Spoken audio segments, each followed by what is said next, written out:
નમસ્કાર ખેડૂત મિત્રો, હું નિશિત પટેલ વેલક્રોપ બાયોટેક કંપનીમાંથી આજે આપણે અમૃતભાઈને ત્યાં આવ્યા છીએ, જે છેલ્લા 1 વર્ષથી આ દાડમમાં વેલક્રોપ બાયોટેકની દવા યુઝ કરે છે, જેમ કે ટ્રાઇકોડર્મા અને સુડોમોનાસ. તો ચાલો તેની પાસેથી જાણીએ કે રિઝલ્ટ કેવું આવ્યું છે. અમૃતભાઈ, તમે છેલ્લા 1 વર્ષથી આ વેલક્રોપની દવા દાડમમાં યુઝ કરો છો, તો તમને તેનું કેવું પરિણામ આવ્યું છે? મારે ફંગસની આવી હતી ત્યારે સ્ટાર્ટમાં આવ્યું ત્યારે છોડવા સુકાતા હતા. પછી મેં તમને કંપનીમાં જાણ કરી. પછી કંપનીવાળા તમે આવ્યા અહીંયાથી તમારા સાહેબોની, એટલે એને વાત કરી કે આપણી આ દવા વાપરો એટલે તમને રિઝલ્ટ 100% મળશે. પછી મેં દવા ટપક પટ્ટીમાં પાઈ અને મને સુકારો બધો બંધ થઈ ગયો, ફંગસના આંધે. પછી રિઝલ્ટ મને સારું મળ્યું.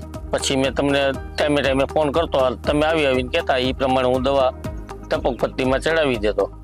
આ 12 મહિનાના છોડ છે, બધી રીતે સારો વિકાસ છોડવાનો અને ફંગસમાં એ સારું કામ છે. તો ખેડૂત મિત્રોને તમે શું કહેવા માંગશો? ખેડૂત મિત્રને હું એ કહેવા માંગુ છું કે ભાઈ વેલક્રોપમાં તમે જાઓ અને અહીંયા લોકોને તમે જાણ કરો કે અમને આ તકલીફ છે, એટલે વેલક્રોપ વાળા ખુદ આપણી ખેતર આવી અને જોઈ છે એ કી પ્રમાણે દવાના ડોઝ આપી એ પ્રમાણે આપણે પાવાના, એટલે રિઝલ્ટ 100% સારું મળે છે.